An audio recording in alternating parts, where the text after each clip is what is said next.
A nuestra mesa de análisis de esta noche invitamos a Adriana Orocú, representante de la Asociación Costarricense de la Judicatura, para ampliar detalles sobre su posición sobre este proyecto del que también conversamos ayer justamente con don Jorge Leiva, magistrado de la Corte Primera. Bienvenida a nuestra mesa de análisis, Adriana. Muchísimas gracias, don Alejandro. Quisiéramos conocer primero cuáles son las principales observaciones que tienen ustedes respecto a este proyecto de ley, sobre todo porque lo comentamos ayer. Es innegable que hay una infiltración del narcotráfico en el Poder Judicial y particularmente con sobornos millonarios a nuestros jueces. Solo este año hay 6 jueces ya acusados de estar vinculados o relacionados con el crimen organizado. Claro. Primero agradecemos muchísimo tener la posibilidad como jueces y juezas de plantear cuáles son nuestras observaciones al proyecto. Primero quisiera aclarar un asunto, el recelo que se estableció en el cintillo de la noticia es un recelo no a que se combata la corrupción con la misma velocidad a que la criminalidad organizada está actuando. Eso lo tenemos más bien como un norte dentro de la estructura del Poder Judicial y de la judicatura, porque una de las condiciones para ser jueces es garantizar independencia. ¿Y eso qué quiere decir? Que se actúe eficientemente en términos de justicia y en términos de el acceso que deben de tener las personas a través de la justicia a crear un ambiente muchísimo más adaptado a la seguridad, que hayan menos posibilidades de que el crimen organizado siga atacando porque se está sancionando, etcétera. Ustedes presentaron sus observaciones. Sí, entonces ¿Cuáles estas observaciones también, hay muchas observaciones.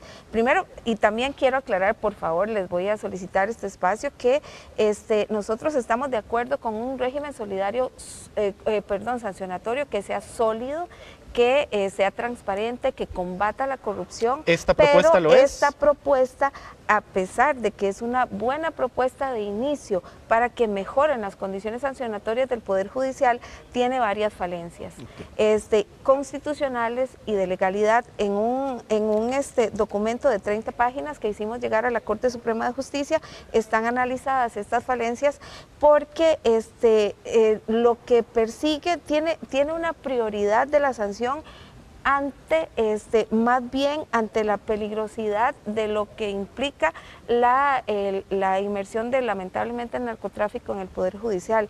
Entonces hay varios aspectos, como les digo, de legalidad y de constitucionalidad. Primero, debe garantizarse que es un régimen que tiene un debido proceso adecuado y que sea en idéntica condición para todos y todas los funcionarios judiciales. Primero empezamos que se excluyen a los magistrados, solo se incluyen a los magistrados suplentes del Poder Judicial y no a los magistrados. Entonces ahí empezamos con un criterio de desigualdad.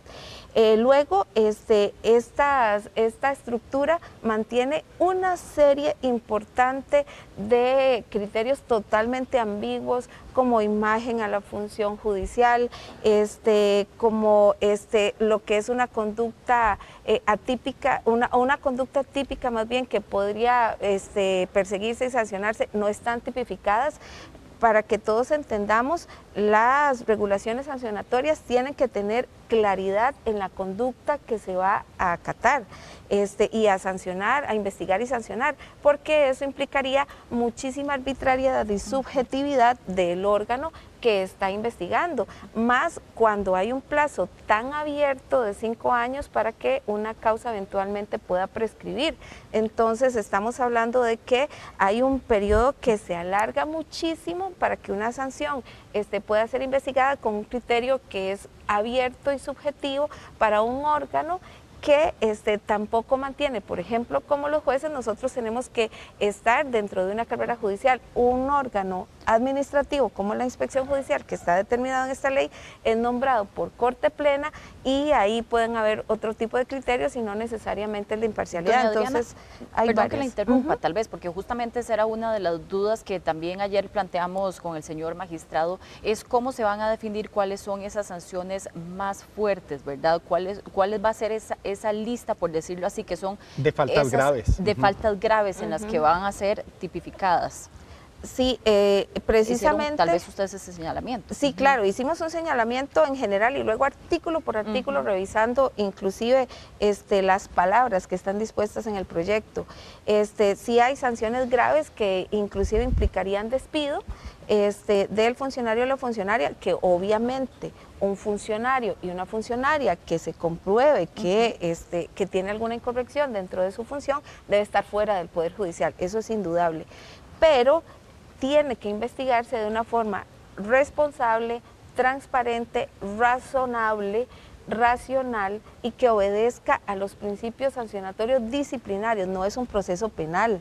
Si ya se investigan otras situaciones penales, está la vía penal precisamente para esto. Y otra cosa que a nosotros nos preocupa mucho también es que abre la posibilidad de que competencias que son constitucionalmente designadas a jueces y juezas dentro de una estructura penal se trasladan aquí para la investigación que es disciplinaria administrativa. Por ejemplo, constitucionalmente están hasta restringidas para las jueces y juezas la posibilidad, por ejemplo, de intervenciones telefónicas. Aquí, pese a que hay una garantía jurisdiccional, se establece que, estas intervenciones se van a poder autorizar. Entonces, hay situaciones que deben regularse con muchísimo mayor. Ahora, el crimen organizado no amerita ese tipo de medidas ya más drásticas. En efecto, estamos hablando de que de verdad hay jueces, en algunos casos de Limón, ayer comentábamos, han recibido hasta $100,000 de sobornos. Y pueden ver que inclusive sin el proyecto de ley la institución está funcionando. Porque ustedes señalan 6 personas dentro de casi 1.500 jueces que están en el organigrama del Poder Judicial, más los suplentes, las listas que hay en todo el país. Pero que deberían ser 0. Claro que sí, por supuesto, pero es un aparato de seres humanos que no es infalible y que quisiéramos que sí, porque obviamente por eso a la mínima incorrección no debe de ninguna forma autorizarse que un funcionario siga, pero de esos la institución sin este proyecto ha respondido. Entonces, eso es una ventaja del Poder Judicial que también no han tenido otras instituciones públicas dentro del aparato institucional del Estado. Precisamente otro de los puntos con respecto a ese tema de cero tolerancia, hablábamos de este plazo de 10 años que se está indicando en el proyecto de ley para que luego de ser sancionado un funcionario regrese al Poder Judicial. ¿Ustedes están de acuerdo con ese plazo que se está proponiendo? Es un plazo que la Sala Constitucional ha determinado como un plazo máximo porque no podría establecerse una sanción perpetua.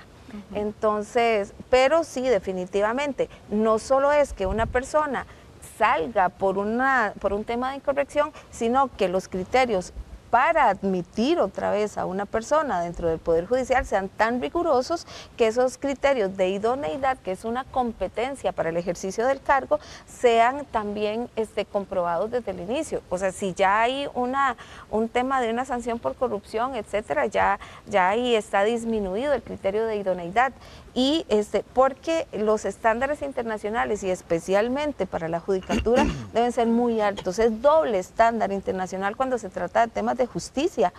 ¿Por qué? Porque nosotros garantizamos los derechos y quienes los garantizan deben ser las personas más idóneas e imparciales para poder tener confianza pública, porque lo que legitima la justicia ante la sociedad es la confianza pública.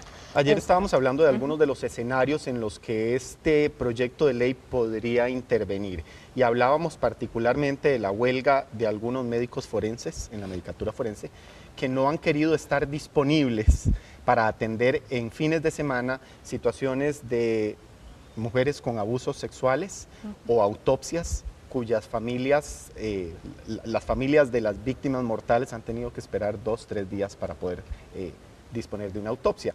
En casos como ese, ¿ustedes están de acuerdo en que se establezcan sanciones contra los médicos que no quieren participar como médicos forenses disponibles? Usted está hablando de una cuestión general y yo no puedo decir si aquí en este momento si son merecedores a una sanción o no, porque yo no soy un órgano de proceso. Entonces, por esto es que no todas las personas tienen el criterio jurisdiccional para saber que no se debe emitir por presión un criterio que sea parcial. Tiene que ser imparcial cuando un juez emite un criterio al final, pero porque ha revisado todo el proceso, ha oído a las partes y ha tenido necesariamente que apegarse a la ley para emitir una sanción. Entonces, por ejemplo, esto, si hay una causa que se debe investigar, no tiene que esperar tampoco a que esto se apruebe, porque ahí está la inspección judicial. Entonces, ahí y con criterios, repito, razonabilidad, proporcionalidad, criterios constitucionales del debido proceso, como cualquier persona. No porque sean solo funcionarios judiciales se va a extraer de esto.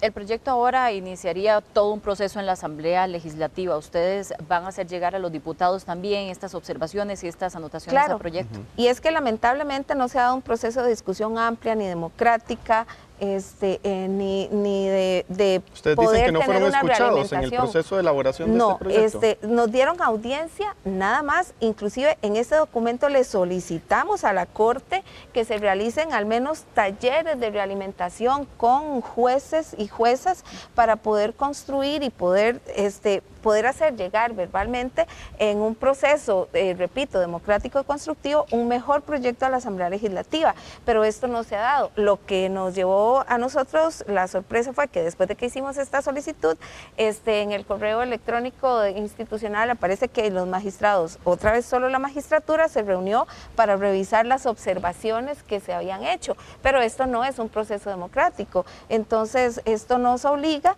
a que insistamos con estas observaciones. ¿Y por qué? Porque queremos que el proyecto se mejore, que haya un buen instrumento sancionatorio que tienda a eliminar la corrupción dentro del Poder Judicial. Eso es indiscutible, pero que ese proyecto no tenga vicios de constitucionalidad, que entonces al final, en una situación de coyuntura, que inclusive hasta de alguna preponderancia para quedar bien, se quiera sacar un proyecto que al final de cuentas, si se revisa por la Sala Constitucional, va a tener algunas falencias. Eso es lo que no queremos. Si queremos un buen instrumento que sea idóneo, que sea suficientemente probado con criterios de constitucionalidad y legalidad, y que entonces sí se aplique, y se aplique para mejorar la justicia en el Poder Judicial. Probablemente les tocará participar activamente en la discusión legislativa de este proyecto de ley en el Congreso. Muchísimas gracias por su participación. Era Adriana Orocú, representante de la Asociación Costarricense de la Judicatura, hablándonos justamente sobre el proyecto de ley aprobado por la Corte Suprema de Justicia para luchar contra la corrupción en ese poder. Muchísimas gracias. Gracias.